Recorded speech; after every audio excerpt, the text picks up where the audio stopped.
Peris with Champ Body, and today I'm going to do a quick tutorial on down dog. I have yet to do any videos with a down dog because it makes a lot of people feel uncomfortable. People who haven't done it before feel very awkward.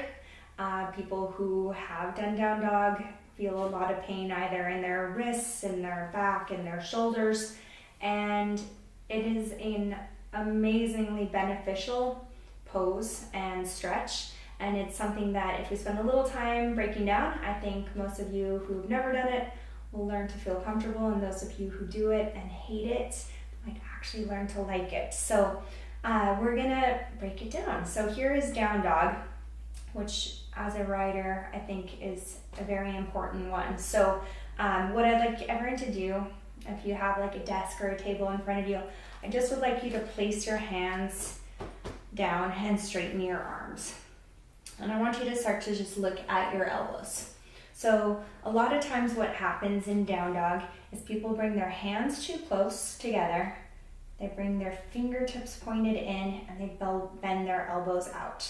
When you look at that, what you can see automatically is there's a lot of internal rotation in the shoulders. So, there's 4 muscles that make up the rotator cuff.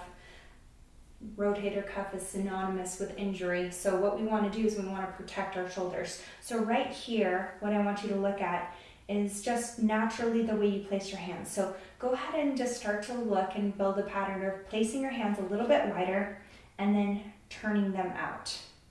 So I talk a lot in any pose that's on the ground that's weight bearing in your hands, having your hands wide enough and turned out slightly.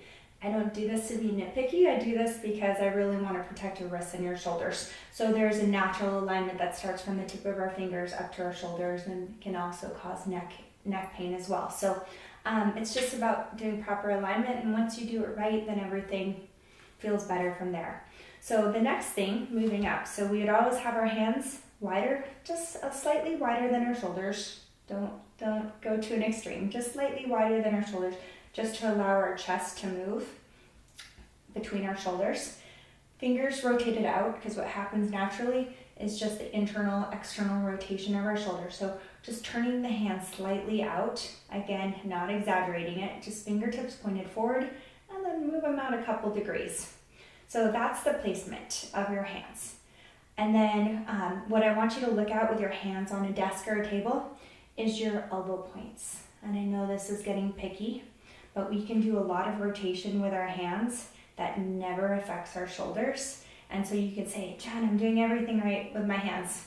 I'm still feeling pain in my shoulders. So what I want you to do is go up a little higher, looking at your elbows. And I have double jointed elbows, so they always look funny.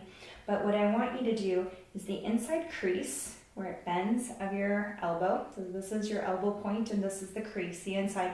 I want you to try to rotate it forward.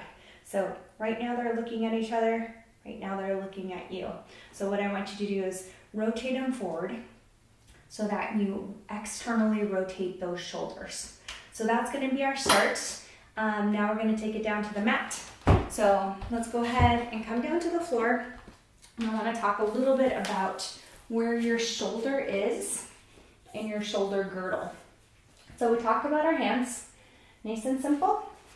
Right here, we're going to place our hands a little wider than shoulder distance, pointing those pointer fingers out ever so slightly.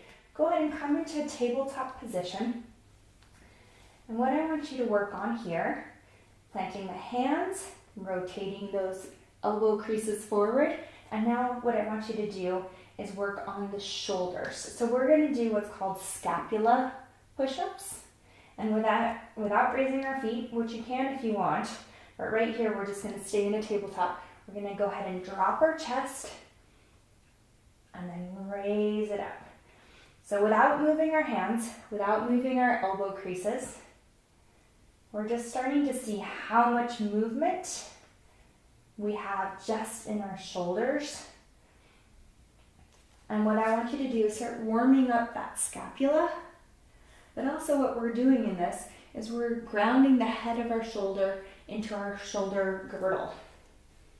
So if we take that same concept, again, we're going to plant our hands, turn them out slightly. Go ahead and come up to tabletop, turn those elbow creases forward. Now go ahead and drop your shoulders into the back of the shoulder girdle. Now walk your feet back slightly, and we're not going to worry about the legs quite yet. So go ahead and curl your toes under, and we're going to push our hips up and back. Don't worry about straight legs or getting your heels to the ground. But what I want you to do is not lose the connection in your shoulders and your arms and your hands. So again, engaging, plugging in those shoulders into the socket, curl the toes under, keeping those shoulders where they are, lift those hips up and back, dropping your chest towards your thighs. So right here, we have a huge amount of stability in our shoulders. The heads of our shoulders are in the right spot. Our shoulders are externally rotated. If you're feeling any weight in your wrists or any discomfort, make sure to plant your hands and push down through your pointer finger knuckle, which almost lifts microscopically your palms of your hands off the ground, taking weight out of your wrists. So from here, keeping your upper body where it is, go ahead and bend the knees and then lift your butt up to the sky. So lifting the butt up, pushing your chest back towards your thighs, getting a nice long stretch in your side body, out through your shoulders, nice long spine, and then go ahead and start to bring, instead of the heels down, bring the backs of the legs, the hamstrings, backs of the knees, back, back, back, back, back, back, back. Keeping the hips nice and high, and then bring the heels down to or towards the ground.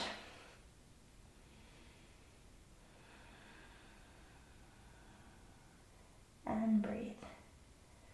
Some people like to walk their dog. Walking the dog is great if your hamstrings are tight, but eventually what you want to do is find stillness, strength, and stretch. Some people get tightness in their neck. They don't know where to look. We're not looking at our hands. We can look down towards the mat. Traditionally, the gaze is towards your belly button, but for some people that's too much on their neck. So very simply, that is down dog. And hopefully it's a little less intimidating because it's something that we should all be doing and we should be incorporating into our videos, into our exercises, and I promise it'll translate into being a more comfortable and safer rider.